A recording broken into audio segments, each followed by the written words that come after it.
In this story, you'll hear about a man who thought his marriage was unshakable until one unexpected moment shattered everything. As he searches for truth and healing, he's forced to choose between the past he believed in and the future he deserves. Room 914. That's where the champagne glasses clinked. The ties loosened. Something I'll never forget began unraveling behind a hotel door that was supposed to stay closed. The gala had ended. 2 hours ago, people had filtered out of the ballroom. Buzzed, flirty, unbuttoned. Music still echoed faintly through the gold-trimmed hallways. And security was down to one yawning guy by the elevators. I was upstairs, 5 doors down, kneeling on the carpet outside our room, trying to fish my phone. Out of the jacket I had no business wearing. I wasn't supposed to be alone. Haley had told me to grab her charger from the room, said she'd meet me in a few minutes after wrapping up a quick convo with Fletcher about next quarter's metrics. I didn't even know what that meant, but I nodded, like a dog, and walked away. Room 914 was quiet when I got back. Dark. I'd left the lights on, hadn't I? At first, I thought maybe housekeeping came through. Maybe someone switched our room. But then I heard it, a voice, not loud, not moaning. Just low, a man's voice, confident, unhurried. And her laugh. I'd know that sound if the world went silent. It wasn't the laugh she gave me at breakfast. It was that version of her I hadn't seen in months, maybe years, breaking through the walls. I'd been patching up with denial and discount wine. I didn't knock. I didn't burst in. I just listened. 30 seconds. That's all I gave myself. 30 seconds to stand there, heart pulsing in my ears, mouth dry, knowing something irreversible was unfolding 5 feet from me. Her voice floated through the crack under the door, flirtatious, unapologetic. She sounded alive, and I was stone. Then footsteps closer, quick. I panicked and backed away. Hiding in the corridor near the ice machine, the door opened. Haley stepped into the hallway. Hair messy, phone in hand, adjusting her dress like she'd just changed outfits. She didn't see me right away, not until I stepped out and said her name. Her whole body jerked like she'd seen a ghost. She dropped the phone. Unless I thought. I thought you were still downstairs. Her words stumbled. I didn't ask questions. I just looked at her, and she did the one thing I never expected. She reached for me, tears already welling, lips moving silently. She reached out like I was something she suddenly remembered she wanted, and I leaned forward close enough for only her to hear. Not after that. Her hand froze midair. I didn't wait for excuses. I didn't want an explanation dressed up as regret. I walked away, down the stairs, out of the hotel, out of whatever spell I'd been under for far too long, and I still don't know if she stayed in that hallway crying, or went back inside and closed the door behind her. All I know is room 914 stayed quiet behind me, but everything in me was screaming. I didn't go home. I didn't even think about going home. I just wandered into the hotel lobby like a ghost, unsure of where my feet were taking me. The room was full of laughter, clinking glasses, and people too caught up in their own self-important shadow notice a man unraveling in plain sight. Somehow, that was comforting. I stood near the bar, ordered a soda water with lime so I wouldn't look completely out of place, stared at the marble floor while trying to keep my hands from shaking. People passed by and nodded, smiled. One guy from Haley's department, I think his name was Micah, clapped me on the back and said something like, "Killer turnout tonight, huh?" I nodded. COULD, in single quotes. I could still hear her voice from that hallway. I still smell her perfume mixed with someone else's cologne, and it made my throat burn. I didn't want to imagine what happened behind that door, but my mind was already doing the work, filling in blanks, adding shadows, stitching together a scene I wasn't supposed to witness, but I had. I had heard just enough. I sat down in one of the oversized chairs by the fireplace, the kind meant for posing rather than comfort. and tried to breathe normally. A woman with a name tag reading Kelly, Operations, plopped down beside me, kicked off her heels, and started talking about how exhausting these events were. I nodded like I was listening. She mentioned something about the open bar and someone making out in a supply closet. I smiled, or at least I think I did. My body was still moving, still pretending to be human, but my head was a mile above the room, floating somewhere between fury and humiliation. I stared at my wedding ring. It suddenly looked foreign, heavy, like it belonged to someone else. I tried twisting it off, but my fingers had swollen from the heat of the room, or maybe from the shock. It wouldn't budge. Then I saw her again. Haley had come back, downstairs, alone. She scanned the room like she was trying to spot me from across a battlefield. When her eyes landed on me, I expected her to hesitate, to slink away. But no, she walked straight toward me with that expression she always used. She wanted to pretend nothing happened, calm, steady, like she hadn't just blown up everything we were. "Liz," she said softly as she reached me, "can we talk?" I didn't stand. I didn't move. I just looked up at her with what I imagined were the emptiest eyes I've ever had. "I think we already did," I said. She crouched next to the chair, lowering her voice like we were just another couple at a party, not two people standing at the edge of a crumbling cliff. "It's not what it looked like," she said. And I almost laughed. I didn't, but I almost did. I leaned a little closer, like I was letting her in on a secret. "Tell me, Haley, what did it look like? Because from where I was standing, it looked like you brought him back to our room." She flinched just slightly, but I saw it. She dropped her gaze, bit her lip. "I wasn't thinking straight. I had too much to drink. You followed me up?" "You followed you up?" I repeated. The words came out sharper than I intended. "You just happened to take the elevator to our floor? Into our room?" She didn't answer, just stood there, holding her arms like she was cold. She looked nothing like the woman who used to fall asleep on my chest whispering stories about the future. She looked small, scrambled, guilty. Maybe, or maybe just caught. "Please don't do this here," she whispered, glancing at the people nearby. "Right?" I said, standing up. "Because it would be embarrassing if anyone knew." She reached out again. Her fingers brushed my wrist, that tiny habitual gesture that used to mean everything. I pulled away. "I already told you, Haley," I said. "Not after that." And I walked past her, this time not toward the exit, okay, but toward the elevator. Not back to room 914, just somewhere else, anywhere else.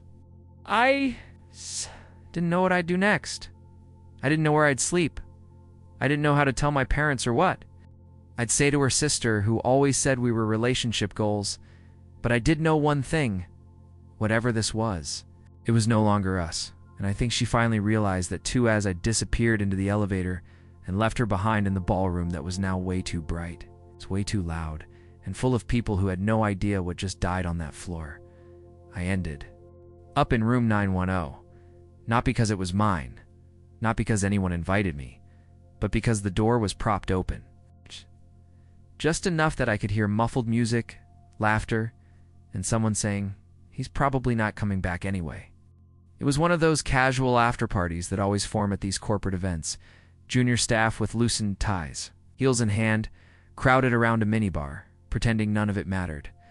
I walked in like I belonged, took a soda from the table, without asking, and sat in the corner where the light didn't quite reach. Nobody asked me who I was. They were too busy talking about sales, targets, and some embarrassing karaoke moment from earlier, but I kept one ear open, not for gossip, for her voice. I kept expecting Haley to show up at the door, pretending everything was okay, laughing too loud to prove some invisible point. She didn't. Not yet. Instead, I watched people move around like nothing had shifted. I wanted to scream that the ground had split open upstairs, that someone was tearing a marriage apart one whisper at a time. But I stayed silent. That's what I do. That's who I've always been. After 20 minutes, I slipped out and made my way to the end of the hallway. I don't know why I did it. maybe I was punishing myself. Or maybe I needed to see if she'd gone back. Room 914 was dark, quiet. I stood there staring at the door, hand hovering near the hand 11. Though I didn't have the key card anymore, I didn't need to go inside. I already knew what had happened there. I could feel it, smell it. Even the faint trace of perfume still hanging in the corridor, hers. His. I started walking away, but then I heard it, laughter. A voice I recognized. Not hers. His. Fletcher was in 9162. Doors down, the voice was unmistakable.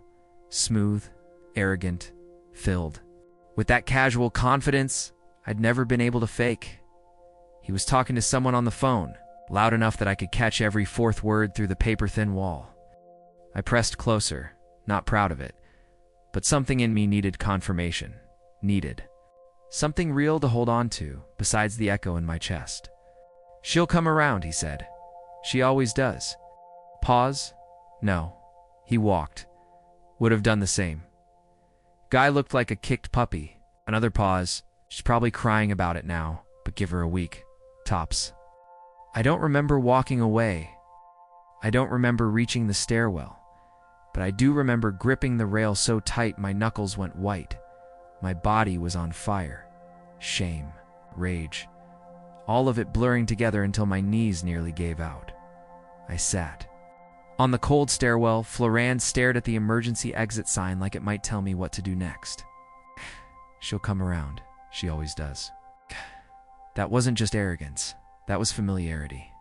That wasn't a one-time mistake. That was a pattern. A dance they'd done before. Which meant I hadn't just stumbled onto a moment of weakness. I'd walked into a chapter that had already been written. One they were planning to keep writing without me. I thought about our house, the framed photo in the hallway from our trip to Mendocino, the coffee mug she bought with the little Ely and H on them, the plants I watered every morning while she scrolled her phone in silence. It was all fake. Or maybe it had just been dead for a long time. I was the only one still performing CPR. My phone buzzed. Her name, I didn't answer. I couldn't. She texted next. "Please come back. We need to talk." I stared at it until the screen went dark, and for the first time that night, I cried. Not loud, not dramatic, just quietly, bitterly, because I wasn't sure what hurt more, what she did or how Isley she thought I'd come back after it.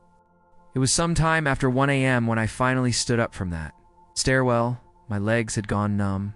My shirt clung to my back with stale sweat, and my tie still around my neck like some stupid symbol of who I thought I was supposed to be that night. Felt more like a leash I hadn't noticed tightening until now. I didn't know where I was going, but I walked. Not back to the lobby, not to room 914. I walked out through the service exit, past 2 hotel workers on a smoke break who didn't even look up, into the parking garage. I found a quiet spot between 2 pillars and sat on the cold cement floor like a man trying to disappear. My phone buzzed again. "Ellis, please, I need to explain. Just come upstairs." 5 minutes later, another message. "I'm in the room, alone, I swear. Please, just talk to me." Then a third. It wasn't what it looked like. That line broke something in me. Because if there's one thing I know, it was exactly what it looked like, and she knew it. But she was still trying to put coat of paint on it. Make it sound like I'd misinterpreted her, welcoming another man into our room, into our marriage. Into whatever was left of my dignity, I went back in. Not because I believed her. I didn't. But because I needed to look her in the eyes and see how far she'd go to lie to me. I needed to understand just how much of our life she was willing to burn down and still try to convince me the house was standing. I swiped my card at the front desk, told them I was locked out of my room. They gave me a spare with barely a glance. When I opened the door to 914, she was sitting at the edge of the bed, barefoot, hair down, eyes red from crying or pretending to cry. I couldn't tell anymore. The room smelled like stale wind and mistake that couldn't be taken back. She stood up fast when she saw me. "Ellis, thank God." I held up a hand. "Just sit down." She hesitated. "Sit down." She obeyed. For a second, There was silence, the kind that's thick with everything you'll never be able to unsay. "I need you to be honest," I said. "You owe me at least that," she nodded, eyes darting like a child caught in a lie. "It didn't go as far as you think? Did he touch you?" I asked. "Yes," she said quickly, then added, "But was it the first time?" But she paused, and that pause screamed louder than any confession. My breath caught. I stared at her like I didn't know who she was, and maybe I didn't. Maybe the woman I married was already long gone, and this was just her replacement rehearsing lines she didn't believe in anymore. "I made a mistake," she said. "It got out of hand. He's been persistent. I didn't know how to shut it down, and tonight I'd had too much to drink. I wasn't thinking straight. He followed me up here. I didn't plan it. You brought him here," I interrupted. "This room, you brought him to our room, and you expect me to believe you didn't plan anything. It wasn't like that." "Then what was it like, Haley?" snapped, my voice louder than I meant it to be, because from the hallway it sounded a lot like two people who weren't strangers, who weren't having their first mistake, who had a rhythm. She started crying then, the real kind. I think the one that comes when the story you've built starts falling apart in your hands, and you realize the only thing left to do is beg. "Please," she whispered, "don't throw everything away over this." That line hit me in a way I didn't expect. I was throwing everything away. I took a step back and let the weight of those words settle. "I didn't throw anything," I said quietly. "I spent the last year trying to hold us together while you were out building something else. I gave you room to breathe. I gave you every benefit of the doubt. I stood next to you at every party while you floated toward other rooms, other people, other lives. You want to talk about what's being thrown away? You already lit the match, Haley? I'm just stepping back before the flames take me too." She covered her mouth like she was about to scream, but nothing came out. I turned toward the door, grabbing my bag from the corner. "I'm going to stay with my brother for a while," I said.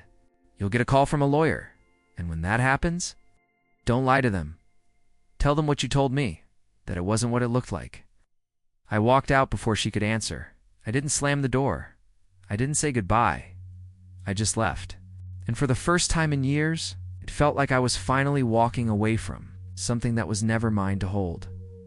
The drive to my brother's place was nearly silent, except for the low hum of tires against wet asphalt. It had started to drizzle. By the time I reached the interstate, the sound of the rain on the windshield felt more like a lullaby for the dead part of me I hadn't quite buried yet. I wasn't crying, I wasn't yelling, I wasn't anything. I just drove, staring at the taillights ahead, like they might lead me somewhere that didn't feel like failure. Grant lives 35 minutes outside the city in a modest split-level house with his wife and their 2-year-old son. He's the kind of guy who doesn't need much to be happy. A backyard, a fridge full of leftovers, and a recliner that permanently smells like popcorn and baby wipes. He opened the door in a ratty hoodie, blurry-eyed and confused, holding a spoon like he thought I was a burglar. "Ellis, it's almost 2 a.m., man. Are you okay?" I shook my head, and something about that small movement made my lips start to tremble. "She cheated," I managed to say. He didn't ask questions. He just pulled me inside, locked the door, and poured me a drink without even looking back. That night, I slept barely on the couch, curled under a blanket that still smelled like his dog, listening to the baby monitor crackle from the other room. I stared at the ceiling and tried to remember what our first kiss felt like. Not because I missed it, but because I couldn't feel it anymore. I couldn't feel anything tied to her without bitterness seeping through the edges by morning. I had 9 unread texts from Haley Ann to missed calls. I didn't open them. I forwarded everything to a separate folder titled Legal and turned off notifications. Later that day, while Grant's wife took the baby to her mother's, I finally told him everything. I didn't sugarcoat it. I told him about Fletcher, the hotel room, the lies, the phone call I overheard 2 doors down. He didn't say much at first, just listened with that quiet intensity only older brothers seem to master. When I finished, he stood up, grabbed the remote, and muted the game he'd been pretending to watch. "You need to understand something," he said. "This wasn't a mistake. It wasn't some drunken accident. This was a choice, repeated. Deliberate. And whatever part of you still wants to fix it, you need to kill that now. I nodded, but his words didn't hit until much later, because part of me, the stupid, broken part, still wondered if I could have done more. If I'd loved her better, complimented her more, been more adventurous in bed, had I made it too easy for someone like Fletcher to find the cracks? That night I got an email. Subject line: "You don't know the full story." It was from a woman named Kira. No last name, just a long paragraph that started with, "I don't know if you remember me. We met once at last year's winter formal. I'm on the same team as Haley." I wasn't going to say anything, but I can't watch this happen anymore and stay quiet. I read every word of that email like it was evidence at a trial I didn't ask to be a part of.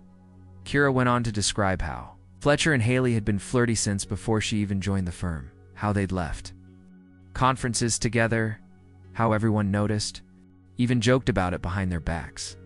But no one ever confronted it because, and this part stuck with me, she always looked like she got away with things. I sat back in my chair and let that sentence settle in my gut like acid. Got away with things. Had I enabled that? Had I spent years building her a runway with my silence and support so she could take off into someone else's arms? I replied to Kira only once. "Thank you for telling me the truth. I wish it had come sooner." And I meant it. Later that evening, Grant and I sat in the backyard, beers in hand, watching the sun bleed out behind the trees. He asked what I was going to do next. I didn't answer immediately. Eventually, said I think I need to start by remembering who I was before her. And even saying that out loud felt like something inside me had finally shifted, because maybe I'd been so wrapped up in saving the marriage, in proving I was enough, that I forgot I already was, before she ever learned how to weaponize my patience. But I also knew something else. Haley wasn't done. She'd come back. She'd spin her own version. She'd try to write her way back into the story, and I had no idea how far she was willing to go to erase what really happened. 3 days passed without a word from me. But Haley didn't stop. She shifted tactics. Her texts changed tone. From desperate to measured, then from pleading to composed. And then suddenly, as if coached, her messages read more like a script, clean, controlled, sanitized. She wanted to meet. Just to talk, she said. She wanted to understand how I was feeling. Said she wasn't ready to give up on us. That last one almost made me laugh out loud. Give up as if it was still hers to hold on to. As if she hadn't already handed it over in a hotel room that reeked of betrayal. Then on Thursday, got a call from my mom. Not unusual, but the second. I answered. Could tell something was off. Her voice was tight, nervous. She danced around the topic for a full minute before she finally said, "I saw her today at the market." I froze. What? She came up to me, Ellis. Said she was trying to respect your space. But that she's worried. She said you've been staying with Grant, and that she hasn't been able to reach you, that she's sorry. I didn't say anything. I couldn't. My mind was already racing, trying to figure out what her angle was. She cried. Ellis, my mom said it was a misunderstanding, that she needs a chance to explain. I told her it wasn't my place, but, well, she seemed really broken. I swallowed hard. She wasn't crying when she opened that hotel door. There was a long pause on the line. Then my mom whispered, "Is it true?" Yes. I could hear the wind shift on her end. Her breath caught. My mother has always loved Haley, defended. Treated her like a second daughter, so much so that I think in some twisted way, Haley counted on that. Knew how to weaponize the amagished, spent years crafting. It wasn't just me she betrayed, it was the whole illusion. Later that afternoon, I found out she'd also texted Grant's wife. Rowan told her she'd been ambushed. At the event, claimed Fletcher had manipulated the situation, that I'd walked in during a heated conversation and made assumptions. She even said she'd been trying to end things that night, that she hadn't meant for it.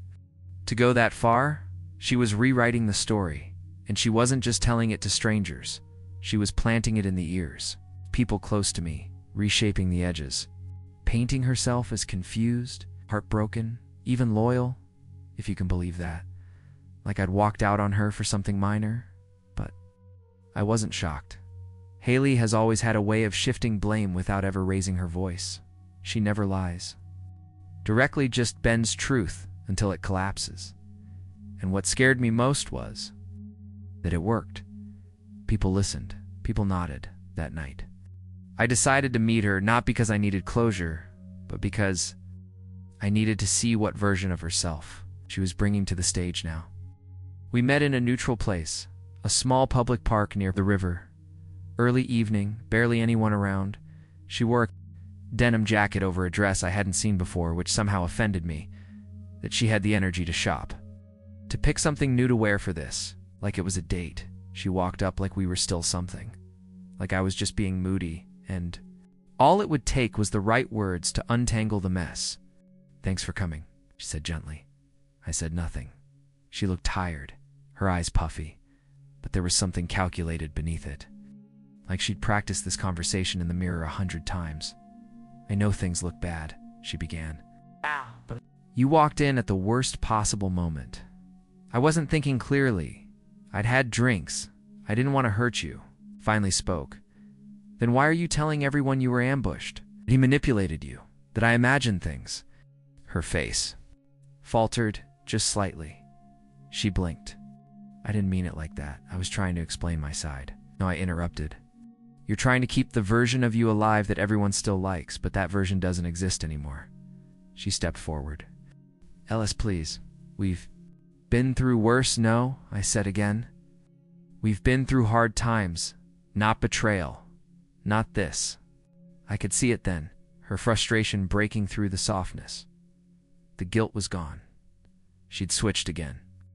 "You don't have to blow up everything over one mistake," she said, voice sharpening. "People survive worse. You're not even trying." That's when I laughed. Not because it was funny, but because it was all so painfully, stupidly familiar. The gaslighting, the rewriting, the attempt to frame my reaction as the problem instead of her actions. "I tried," I said. "For years I tried. When you stopped looking at me at dinner, I tried. When you started locking your phone and sleeping on the far edge of the bed, I tried. When you made me feel like a roommate, and still I stayed. Because I believed you were worth it. That we were worth it." I took a breath, but now I know better. She didn't cry. She didn't scream. She just stood there, stunned, arms limp at her sides, as I turned my back and walked away. This time, for real, she didn't follow, and I didn't look back, because some stories don't deserve sequels. It was almost comical how quiet my life became after that. Conversation in the park. Not peaceful, not by a long shot, but eerily still. Like the world was holding its breath waiting to see what I'd do next. Haley didn't reach out for 2 full days after. Walked away. No texts, no calls. Not even a passive-aggressive quote. Posted to her story, for someone who once messaged me from the hallway, if I took too long at the grocery store. The silence was deafening. But I knew her too well to think it was surrender. It was strategy. The quiet before her next move, and she didn't disappoint. On the 3rd day, she sent an email. Subject line, "Please read, it's important." That phrase alone made my stomach tighten. Because Haley never sent emails. If it wasn't spoken or texted, it didn't happen. So I knew before even opening it, this was her last shot. Her final attempt to twist the story into something she could live with. I clicked. It wasn't a confession. Of course it was. It was a document. A neatly crafted, bullet-pointed summary of our situation. No emotion, just the illusion of structure.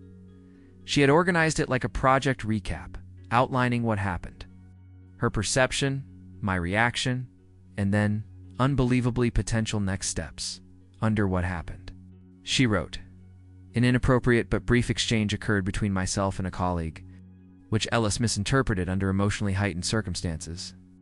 Under her perception, I have been under significant workplace stress and, fortunately, allowed blurred boundaries to form with someone I should have kept professional distance from. Under my reaction, Ellis made a unilateral decision to vacate. Our shared space and cut off communication without full discussion of the incident. Then came next steps.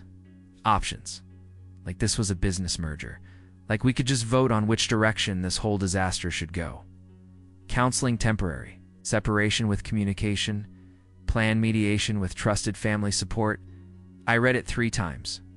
Unable to decide if I was more insulted or baffled, there was no mention of remorse. No. Raw acknowledgement. No, I broke your heart and shattered our trust, and I don't deserve your forgiveness. Just a PDF style, cover dash up. She didn't want to fix us. She wanted to fix the optics, to manage the fallout like it was a crisis at her job, an HR incident to be contained and resolved before. Q3 review, and that's when it hit me. Had married a PR campaign. I didn't reply, but I printed the email and handed it to my lawyer. Because if she was drawing lines in legalese, I'd make sure the next line was the signature on our divorce papers. Later that week, I got a call from her sister Brenna, someone who had always been more honest with me than Haley ever was. She sounded tired, nervous. She told Mom you were having a breakdown, Brenna said. You imagined the whole thing. That you thought she was cheating, but that you had no proof. I didn't even respond. I just laughed. That tight, bitter laugh that tastes like blood and history. She's spiraling. Liz, she's not handling this. She's making things up, and I just needed you to know I don't believe her. Thank you, said, and I meant it. But I also realized something terrifying in that moment. Haley wasn't just rewriting the story for her own sake. She was building a shield, a narrative she could hand to anyone who asked, because to her, shame was always worse than guilt. If she could convince enough people that I was unstable, dramatic, overreacting, she wouldn't have to carry the weight of what she did. And then came the letter A, real one, in an envelope delivered to Grant's house by courier. I recognized her handwriting immediately. I almost didn't open it. I stood by the mailbox for 5 full minutes debating whether to just light it on fire and walk away. But curiosity, or maybe closure. One dot inside were 2 pages of emotional gymnastics. No header, no anort. Just her voice pouring out like a diary entry written for an audience. She talked about how her love deserved more than a single night to define it. How I had always been too quick to retreat when things got hard. How Fletcher was a symptom, not a cause. And then the most damning line. If you had paid more attention to, instead of playing the victim, maybe I wouldn't have had to find validation somewhere else. That was it. That was the sentence that turned whatever frayed thread of forgiveness I still hadn't to ash. Because it wasn't just a confession. It was a weapon. A last-ditch effort to convince me. This wasn't betrayal. It was punishment. That. I had driven her to it. I folded the letter slowly, placed it back in the envelope, and slid it into the trash. That night, wrote my own letter. Not to her, to myself. It wasn't poetic. It wasn't long. It was just a promise. Never again will. I apologized for being broken by someone who was already cracked. Then I turned off my phone, closed the curtains, and for the first time in weeks, I slept like someone who had finally let go. The weeks that followed weren't magical. There was no grand epiphany, no soaring music, no one singing. See? Everything happens for a reason. It was just silence. Strange, unrecognizable silence. And for a while, it was the hardest thing in the world. Waking up and not checking my phone, not listening for her, but of footsteps, not feeling the weight of her presence. In every room, every object, every routine I used to share with someone I thought I knew. The silence made me confront everything I'd ignored, and eventually it made space for something I didn't expect. Peace. Not immediately, not completely, but enough. The divorce was clean. Faster than I expected. Actually, I think deep down even. Haley knew she couldn't rebuild what she'd burned down with smirk and a spreadsheet. Once her attempts to rewrite the story collapsed under their own contradictions, she went quiet. The last time I saw her was outside the courthouse. She nodded at me like we were strangers passing. On a train platform. And maybe that's all we ever really were. The real shift didn't come from leaving her. it came from rediscovering myself.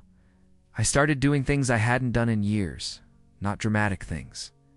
I didn't run a marathon or go skydiving, but small, human things. I made my own breakfast again, and not just toast. I read real books, not just headlines. I walked without my phone, watched sunsets without needing to take pictures of them. I even got a dog, a rescue mutt named Jasper with crooked ears and no sense of personal space. He sleeps beside me now, snoring like an old man. And for once, the sound doesn't make me feel alone. And then, last month, something happened that I never would have predicted.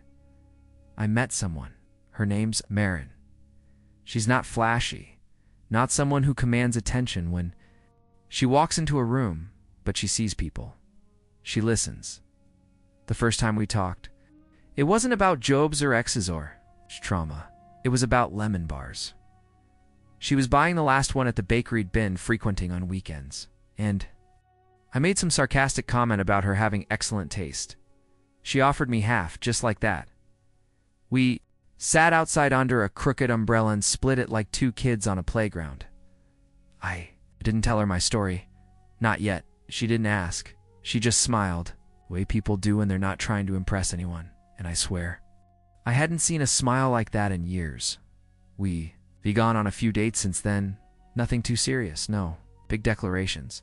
But it feels easy, honest. Like maybe this chapter 1. TB built on silence or suspicion. Like maybe love and supposed. To feel like something you constantly have to rescue? I've learned that. Betrayal doesn't define you unless you let it. That people will lie, rewrite, manipulate. But truth has a way of waiting patiently. And when you're finally ready to stop surviving and start living, it's still there.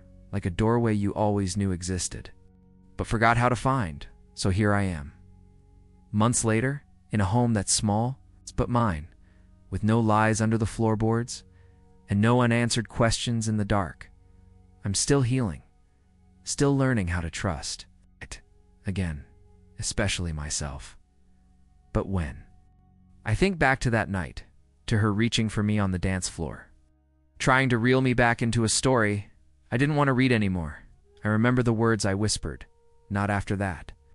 And I'm proud of them, because that night, for the first time in a long time, I finally chose me. And this time, I'm not letting go. Thanks for watching. What do you think about how everything turned out? Could you have forgiven someone who sent that final letter? Or would you have walked away too? Let me know your thoughts in the comments. I'm really curious to hear your take, and if you enjoy true relationship stories, feel free to subscribe. More are coming soon.